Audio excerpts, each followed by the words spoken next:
One question I'm commonly asked about Destiny PvP is, Cammy, what subclass should I play? To say the least, this is not an easy question to answer, and while it may be obvious to some people, others don't even know where to start. This is the part where I come in. I'm going to talk about Titan, Warlock, Hunter, the basics, the jump ability, the class ability, what sets them apart.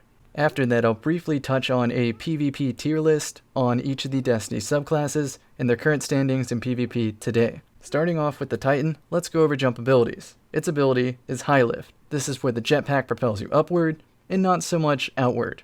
This one isn't commonly used in PvP, even though there are some weapons in the game that you can take advantage of in-air accuracy.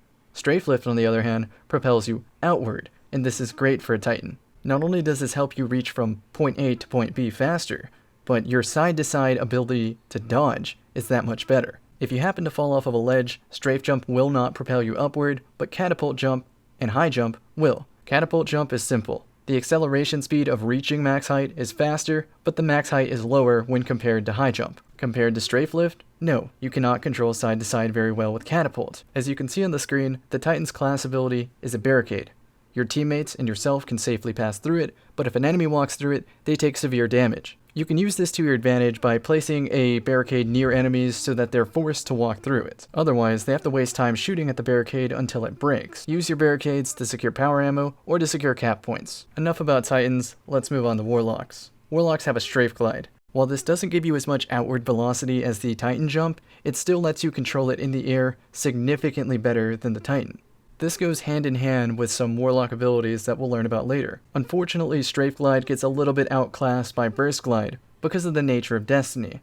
By this I mean, sprint speed is a little bit slower than using your jump ability, and Burst Glide happens to give you the most outward forward momentum, which means that, for example, if somebody's running away from you, you can close the gap that much faster. Now, one would think that Balance Glide gives you the best of both worlds, but in reality it actually just gives you a little bit of each, whereas the others are probably better to spec into fully. But don't let me talk you out of it. If the jump feels good and you're confident with it, then by all means use it. Well, now that the jumps are out of the way, let's talk about the class ability.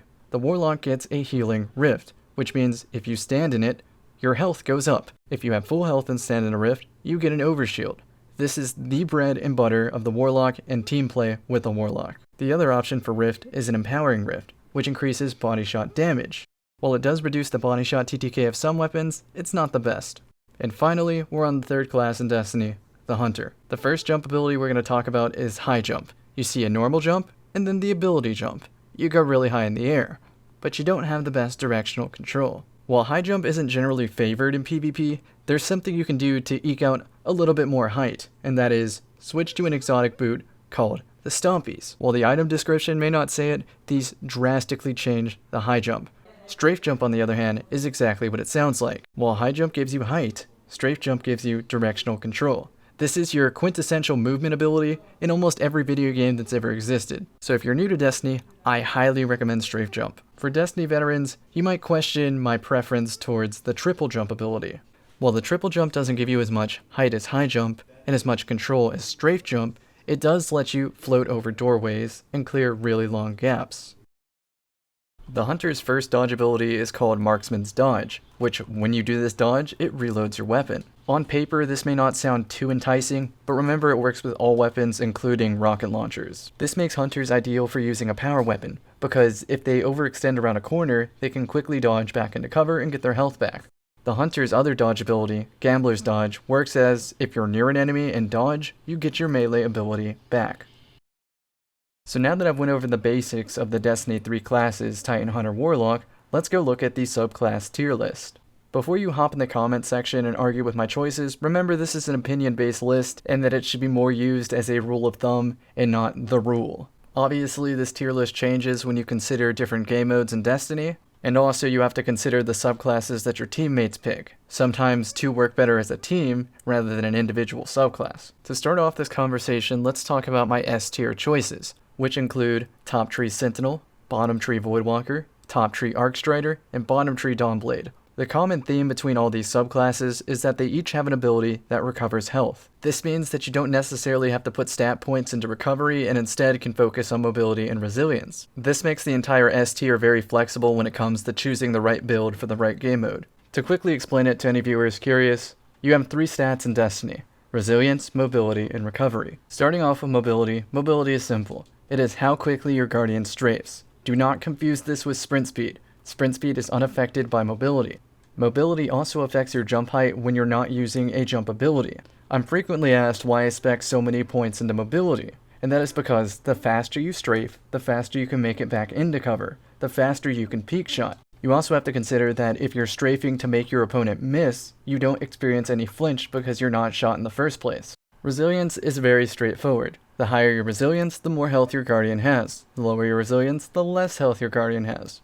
At certain resilience values, it forces your opponent to have to hit an extra headshot or an extra shot altogether. An extremely popular weapon on the PC side of things is the Dire Promise. It's a 150 RPM hand cannon that does 60 to the head and 40 to the body. With 2 headshots and 2 body shots, it'll kill a 9 resilience titan, but it will not kill a 10 resilience titan. When speccing out your character, you can use this knowledge to your advantage. You could go high into recovery and high into resilience. If your opponent's using a Dire Promise, they're going to have a bad time. If you're in doubt about which resilience level you should stay at, visit the Crucible Playbook Reddit and ask some questions, or just search around. You'll find your answer. The final stat to talk about is recovery, and the higher the recovery stat, the faster you start the health regeneration process, and the faster the process actually takes. If you're curious about which recovery value is the most beneficial, my boy Fallout Plays has got you covered. Video in the description. The main advantage of the recovery stat is that you can get back in the action that much faster. If it's a game mode like Clash, Control, Supremacy, Slayer game modes, then over the course of the entire match, a high recovery stat makes a difference. Now that you've learned about the value of stats, I think the best way to go about this tier list is to talk about the 4 S tier options a little bit more in depth. You'll find out that every option on this entire list has pros and cons, but the S tier has more pros than cons. Starting off with the top tree Sentinel, you'll see that the grenade ability sets it apart from everything else. This is the only grenade in the game that can completely take away someone else's abilities, so if they're in a super, they lose that ability. If they want to toss a grenade, well they can't because they're suppressed. Notice that red haze above my Guardian. Best of all, it even takes away their jump ability. The next thing that makes this subclass S tier is its melee ability. If you melee something, you get an overshield. And not only that, even when the ability is not active, you can still use the melee to proc health regeneration. And while that sounds good on its own, it gets even better for the fact that if there's any teammates near you, their health also gets regenerated, and they also get an overshield. Now when talking about the super, it is very evident how strong it is. You can use 2 swipes to cover distance and close the gap a little bit faster. You can throw a shield frisbee that will home in on targets, bounce off walls, and possibly one-hit them. And you can also block with your shield. Keep in mind that if you manage to secure a melee kill while in super, your health will recover. And if you block with the shield, you will create orbs of light, which then your teammates can pick up. So now let's put everything I just said together. The Sentinel gets a grenade, which removes someone else's ability to use abilities. It gets a melee that recovers its health and gives your entire team an overshield. Its super is crazy. It has swipes to close a gap, a shield ranged attack that you can throw, the ability to block to make orbs so your teammates can use their supers. It has a really fast jump ability in general, and the exotic options that a Titan can use, like the Syntheseps, which increase your melee range or allow you to 2-tap if you're surrounded, feedback fences, which reflect melee damage allowing you to win melee fights. A skilled Sentinel Titan can become virtually unkillable if you know what you're doing in close quarters. As for what it brings to the table when considering team play, you get overshields and recovery for your team, you get orbs of light from the super, you get the ability to cancel enemy supers which may wipe your entire team, and you can strategically place your barricades on control points or power ammo so that your team can have that advantage. I personally like throwing barricades on top of Warlock healing rifts because they're usually standing in the healing rift, and if they cross to that shield they take severe damage, and then you melee them, get an overshield, and start snowballing the team in the spawn. And I almost forgot to mention, as if using your super to get your health back without the use of exotic is already powerful, you can have the option in your super by holding the super down to throw a bubble. If you throw the bubble or Ward of Dawn near a high piece of cover, you can stand outside of the bubble while still receiving the benefits of Armor of Light. The Ward of Dawn is definitely one of the most unique supers in all of Destiny, because you can throw it down, get some kills, and start working towards your next super while your Ward of Dawn is active. Just popping the Ward of Dawn refreshes your grenades, meaning you could throw a suppressor to cancel out a super, throw a Ward of Dawn, instantly get your grenade back, and then cancel another super while your Ward of Dawn is still active while you're farming more kills towards your next super. The next subclass I'll go over is the bottom tree Voidwalker, the Attunement of Hunger. The main point of this subclass is to proc Devour, which is an effect that when you consume your grenade, makes every successive kill restore your health. It also has a unique jump ability and a super which can cancel other supers. Starting off with the jump ability, it is called Blink. It is a short distance teleport that gives you instant horizontal movement. This is ideally used to cross 2 points of cover without getting shot. Way back in Destiny 1, Blink was nerfed, but even today it still is one of the most superior jump abilities. If you're intrigued at the idea of using Blink, I made an all-inclusive guide way back when, and it is still relevant today. If you want to see that video, the link is in the description as usual. Now back on subject, the Voidwalker has an ability called Devour, and you can consume your grenade by holding the grenade button down. It recovers your health to full, and then starts a timer. If you manage to secure a kill within this timer, your health restores to full again, and you get about a fifth of your grenade energy back. If you manage to secure a kill with your melee ability while it's charged, your health restores to full and the Devour timer starts, same as consuming a grenade. The Voidwalker's super ability is a giant ball of void energy that pretty much destroys anything. If you choose a Warlock, you have a lot of options for exotic armors to use. That would be Ophidian aspects, which make it so that you pull out weapons that much faster, you ADS and reload faster, and you have a slightly longer melee. There's also a helmet I'm quite fond of called the Stag, which means that when you're critically wounded, you get about half your Rift energy back, and the Rift cooldown is the longest out of all the class abilities, Titan Hunter Warlock. So if you use the Stag right, you should almost always have a Rift when it matters, and you can stand in your Rift, you can proc Devour, get a kill, step out of your Rift with the Devour chain going, and destroy some people. Now let's recap everything the Voidwalker has going for it. The Attunement of Hunger. It has Blink, a short distance teleport, which is really hard to close the gap on if you're trying to chase a Voidwalker. It has a melee ability that recovers all of its health on kill. It has a grenade ability which you can consume to then proc Devour, which you can then turn into kill chains, especially with power weapons. And then we talk about its super, which is a giant ball of void light, and it cancels anything. So no matter how powerful the enemy super is, as long as you get your super first, it doesn't matter. In my humble opinion, I would say that the bottom tree Voidwalker makes a good player better and a worse player worse. In terms of its contribution to the team, it entirely depends on your ability to slay everything and to survive with power weapons. If you happen to abuse the Stag, make sure you're letting your teammates know where the Rift is, so they can stand in it and recover their health. Well, that pretty much covers the Voidwalker, so let's talk about the top tree Arcstrider, Way the Warrior. Starting off, you'll see that the melee ability, if you manage to land a kill, it recharges your dodge ability. Dodging improves melee range, allowing you to lunge even further, and if you secure a melee kill, it recovers your health, and the combination blow from dodging makes it so that your melees can 2-tap, or do more than 100 damage. In the beta, this whole idea of dodging to get your melee ability back, and meleeing to get your dodge ability back, and then you get your health back from a melee kill, you have an increased damage, it all sounded just a little bit gimmicky. But lo and behold, with enough practice, you can make this gimmick a reality. You can even do it against really good players.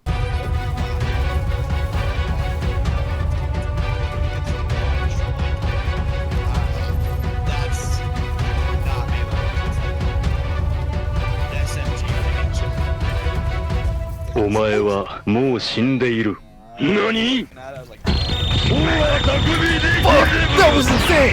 Holy shit! As for its grenade options, 2 out of the 3 are superior, meaning Skip and Arcbolt. Skip is a grenade which tracks the enemy and pretty much is impossible to escape from, and Arcbolt has the potential to hit multiple targets. So rule of thumb, if you're dealing with multiple enemies, Arcbolt. If you're dealing with one enemy, Skip grenade. Now previously, the only thing holding back this subclass from S tier was its super. But I'm glad to report that with the Go Fast update, the most recent patch, the super is actually very consistent now. It can close the gap on a lot of targets, maybe not every target, and the range of attacks are very generous. While it is a powerful super, it has some very obvious shortcomings, but you can mitigate this by learning certain button combinations to do cool stuff with this super. I'm not going to go into all of them, but just know that they exist. The most obvious shortcoming would definitely be the fact that there is no ranged attack with the Arcstrider. So a smart person will just back the heck up. But even despite this, everything else that adds to this class, including the exotic selection, makes up for the slightly weaker super, though with this current update, I would say it's not even that weak. As for exotic armor options, you just saw the Knucklehead radar on the screen, and now I'm showing you the Foe Tracer. The Foe Tracer marks targets on your screen, and if they go into cover, you're given a visual indicator of where they are behind a wall. Now keep in mind that with Bow Tracer, you can use a sword hilt to see them around corners even though they can't see you. The Foe Tracer also has an ability that when an enemy is low health, your bullets do more damage. Now this might not make a difference on every gun, but on a couple weapons it actually reduces the time to kill, meaning you'll probably win the gunfight. If you happen to really like the skip grenades, the Shinobu's Vow not only improves the skip grenade by making it aggressively track more, but it gives you an additional skip grenade, so that for certain engagements, you could potentially have 2 skip grenades. But if arc bolts are more your speed, Lucky Raspberry makes it so that if you throw an arc bolt, there's a 25% chance that it comes back for every person that it tags. But the list of good exotic options doesn't stop there. We have the Lucky Pants, which makes it so that it gives your hand cannons the quick draw perk, meaning you can draw them quicker. For console users, this also improves the accuracy of a hand cannon when the quick draw is active. Now, I already mentioned the Stompy Boots whenever I was talking about Hunter jump abilities, and the Stompies improve your sprint speed, improve your slide distance, and drastically change the high jump.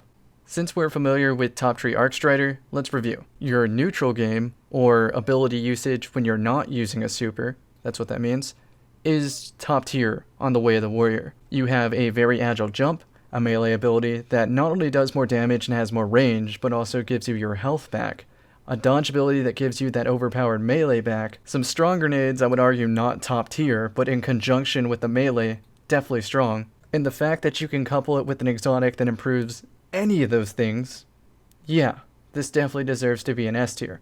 The only downfall of the Top Tree Arcstrider, and I would even say Hunter in general, is the team contribution. So be sure that if you choose this class, you make full usage of your dodge ability to stay alive, you take power ammo, and you slay the enemy.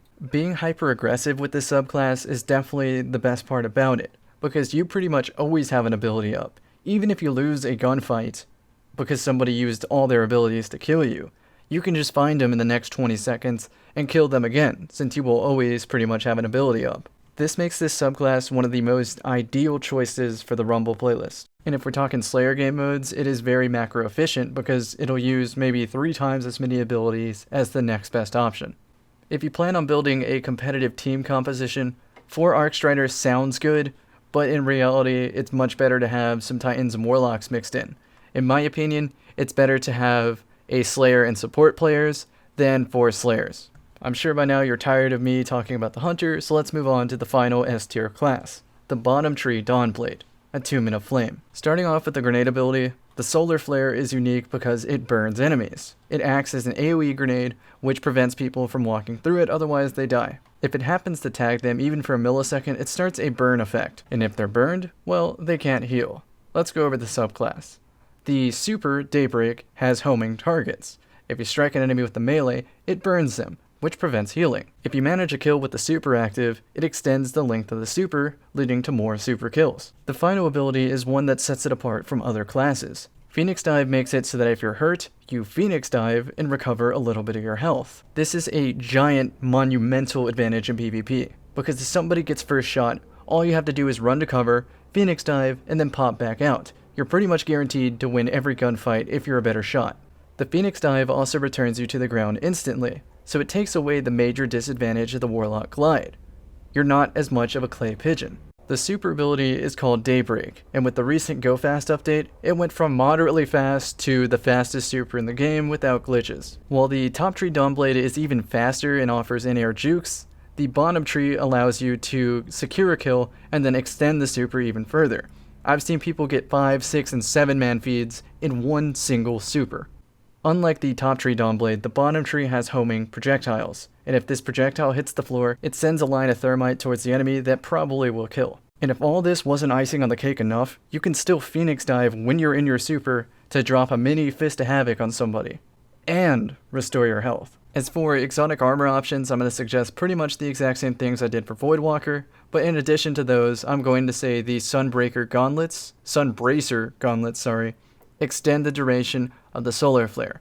They double the duration. The fact that this top tier AoE burning grenade is doubled in duration means that you can win objective game modes like the Countdown game mode without firing a shot. You're not following up on kills. Nice. We got that. Nice job. Yeah. Use your grenade. Welcome to Counter-Strike, boys. I told you, that's all you got to. You don't have to win the 1v1s. You just throw the nade on the plant and watch them scramble. So let's review the strengths of Attunement of Flame. Bottom tree Dawnblade. Most significantly, it can instantly get its health back. Everything else is just icing on the cake as far as I'm concerned. The ability to get a chunk of your health back is amazing. If somebody gets first shot, well, you take that advantage away. If you happen to win the gunfight with a kill clip weapon, you can reload for kill clip, Phoenix dive, and still have more than enough time to get another follow-up kill. Whereas any other class, maybe besides the Voidwalker, would have to wait for their health to recover to a point to where taking the engagement is smart. With Phoenix dive, you just Phoenix dive and then re-engage. And the best part about Phoenix dive is that the cooldown is only a couple of seconds, versus a dodge, which is closer to 20. The super is a total slayer. If you happen to get this first, use it immediately so that you can't get countered.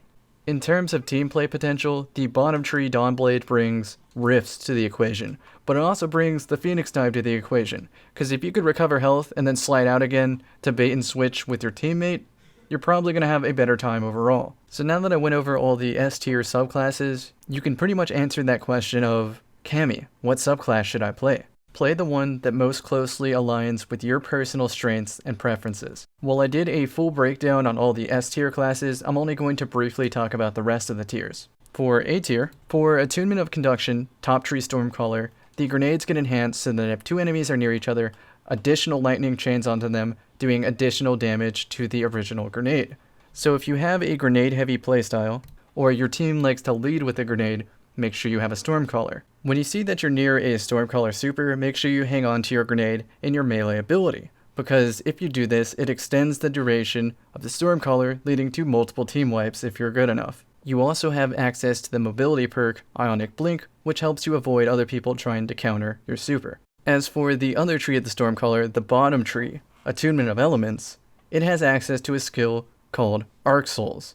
The Arc Souls are small turrets that float above your shoulder anytime you pass through a rift. While these don't do the most damage, having 4 of them open at once with an aggressive playstyle can be an easy win. Also, if you use that stag exotic I was talking about, you can pretty much always have Arc Soul rifts for your teammates. If this sounds like too overpowered of a strategy, keep in mind that you can use the Risk Runner exotic submachine gun to totally shut down this strategy. The next subclass I'm going to talk about is the Attunement of the Sky, Top Tree Dawnblade. When used in conjunction with weapons that are accurate from the air, aka lasers or 180 RPM hand cannons, or Fighting Lion, this subclass really starts to shine. It also has a hunter-like dodge that is on an even shorter cooldown. You can dodge in the air to make it back into cover. Keep in mind that airborne kills recharge your grenade, so you can use a synergistic build of using your grenades to weaken opponents, cleaning them up in the air, and getting another grenade back. The best part about this subclass is the super. It gives you essentially the ability to fly. This means that not only are you fast, but you're really evasive in the air, and you can just chill in the air waiting for the perfect opportunity to strike. The next subclass that I'm going to cover is the bottom tree Arcstrider, Way of the Wind. In total opposite fashion of the other Arcstrider subclass, Way of the Warrior, the Way of the Wind makes it so that you can pretty much always have a grenade ability up, whereas the Way of the Warrior makes sure that you can always have a health regenning ability up. For some game modes like Countdown, having a grenade is maybe more important than having a health regenning melee. Basically, the rule of thumb should be as follows. If you plan to get into a lot of engagements, go Way of the Warrior. If you plan to have infrequent engagements but always want to have an advantage on somebody, go Way of the Wind.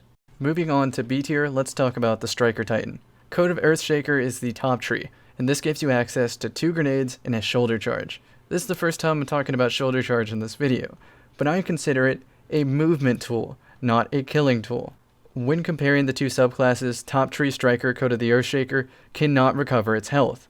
The bottom tree, Code of the Juggernaut, can. But Code of the Juggernaut lacks 2 grenades, it only gets 1, and it lacks a shoulder charge. So that's what you pretty much have to decide on, which is more important to you.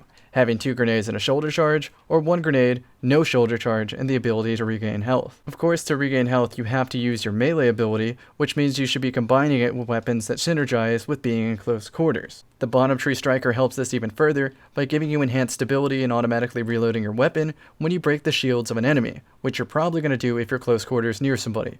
Both subclasses sport the super Fist of Havoc, which is a roaming, smashing super, but it sort of fell out of fashion once the Arcstrider was buffed and once the Dawnblade was buffed. While the Striker grenades are strong, they're definitely not the best in every scenario, so they sort of fall short again when compared to some of those S tier options. The next subclass I'll bring up is the Top Tree Night Stalker, Way of the Trapper. When using this subclass, the Hunter Dodge makes you invisible, and your melee ability turns into a smoke grenade. The smoke grenade slows, damages, and disorients your opponent, and also appears on the radar until it's triggered. Most people use the smoke grenade in conjunction with a regular grenade to secure a kill. This is known as a wombo combo. The super is a bow and arrow which shoots a tether. It remains on the floor until somebody procs it with proximity, and then it completely suppresses them and removes the super and makes them more susceptible to damage. While this sounds great on paper, in the actual game it's very, very buggy. Sometimes it works through a wall, sometimes it doesn't work at all. In the most recent update, they made it so that invis no longer affects the aim assist of some weapons when talking about controller users, and Bungie removed the radar on Trials of Osiris, so the fact that invis takes you off the radar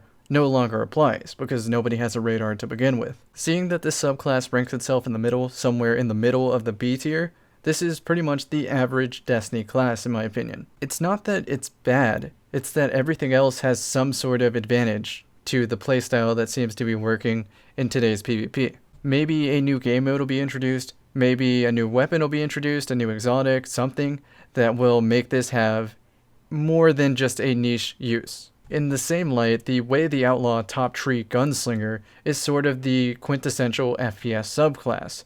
If you're transitioning from any other game to Destiny, I would almost recommend starting with this subclass, because it's going to feel right at home. I'm not going to reveal too much, but I'm going to say, while it seems very basic on the surface, there are some nuanced, advanced things that you can do that really set this subclass apart. But again, this comes with a lot of practice. The grenades are exactly what you would think. Trip mine sticks to the wall, waits for somebody to pass by. Proximity detonates, does most of their health. The throwing knife is always accurate in the air and has an explosive effect so that if you throw it around a corner and it tags somebody, even for 1 damage, they're not healing. Sorry if you can hear the shower in the background, but the super is a golden gun with 6 shots. This lasts a moderate amount of time, and the golden guns kill in 1 single shot to a normal guardian, but it takes 2 to kill somebody who's in a super. So seeing as though the Go Fast update made everyone more evasive, the golden gun is suddenly less useful because people can escape easier, and you still have to shoot the supers, which are now faster, twice. You could go completely around this by not leveling up the 6-shooter perk in general. This will give you a 3-shot golden gun, which does 1-shot supers, but it comes with the caveat that it lasts way less. I gotta say though that in the Destiny universe, popping a golden gun and killing an entire team by snapping the targets, instantly killing them, 180 shooting another one, it's such a good feeling. You really do feel like a gunslinger. But now that the B tier is covered, I'm gonna briefly, and even more brief, talk about the C and D tier. For the Sunbreaker on both Code of Fireforge and Code of Siegebreaker, they're alright, they're okay. The super is really what sets them apart, one of the best supers in the entire game, but the neutral game sort of lags behind. Pretty much the same thing I said about the Way of the Outlaw Gunslinger, I'm going to say about the Way of the Sharpshooter Gunslinger. They're pretty much the same. Top Tree Golden Gun gets a 6-shooter, which takes 2 shots to kill a super. Bottom Tree gets a 3-shot Golden Gun, which can kill supers in 1 shot to the head. And if you get a headshot with the golden gun, it extends the super and makes orbs, which is very helpful for team play. The name of the game for the entire D tier is grenades. They all have enhanced grenade abilities. In the right hands and in the right game mode, these can certainly be top tier. But in general, both the C and D tier options are better at PvE, whereas the SAB tiers are better at PvP. Now I'm happy to say that unlike Destiny 1, the margin between S and D isn't that much. They're very, very close together, but S tier just has that extra pizzazz, to which I'm going to say that if you want to play at your utmost, highest potential at all times, then stick to S, A, or B tier. When a new game mode, a new exotic weapon, a new whatever comes around, then maybe pick a C or D tier, which in a mode like Mayhem, they suddenly become the S tier. Like the D tier options in Mayhem suddenly become the best. Here are my final recommendations. If you're a beginner Titan, play Code of the Juggernaut, Bottom Tree Striker. If you're a beginner Warlock, play Bottom Tree Stormcaller, Attunement of the Elements. If you're a new Hunter, a beginner Hunter, play Way of the Outlaw, Top Tree Golden Gun. If you're an intermediate Titan, stick with Top Tree Striker, Code of the Earthshaker, or Top Tree Sentinel. If you're an intermediate Warlock, stick with the Attunement of Flame, Bottom Tree Dawnblade, or the Top Tree Attunement of Conduction, Stormcaller. If you're an intermediate Hunter, stick with Way of the Wind or Way of the Warrior, both trees of the Arcstrider. Finally, here's the one you really wanted to know. If you're an advanced Titan player, immediately go Code of the Protector or Code of the Siegebreaker. That would be Top Tree Defender or Bottom Tree Sunbreaker, because the plays you can do with sunspots are crazy if you're good enough to make them happen. For advanced Warlocks, you want to either go to Voidwalker Bottom Tree, Attunement of Hunger, or Top Tree Dawnblade, Attunement of Sky. Both take a lot of practice to make sure you're working on either Blink or the Sky Jukes. And for the advanced hunter, stick with the Way of the Warrior Top Tree Arcstrider. It really sets apart who the good hunters are. You can just immediately tell based on their movement options and their close quarters finesse. But I'll admit that I'm low-key terrified anytime I see a Way of the Pathfinder Night Stalker in PvP, because I always think they have a trick up their sleeve because I know how underpowered it is by comparison. Well, I hope you thoroughly enjoyed this video. If there's anything else in the Destiny universe you want me to cover, I'll do my best to do so. Just let me know in the comment section below. Thank you so much for watching this video in its entirety. You're supporting my channel by liking the video, favoriting, commenting on it, or even just watching it is really opening up doors for me. Like, I got invited to the Bungie Summit all because of your guys' support. So thank you for that. If you are brand new to Destiny 2 and want to improve in PvP, feel free to use the comment section or my Discord to go seek some help and advice, maybe even some teammates. That would be discord.gg/camicakes.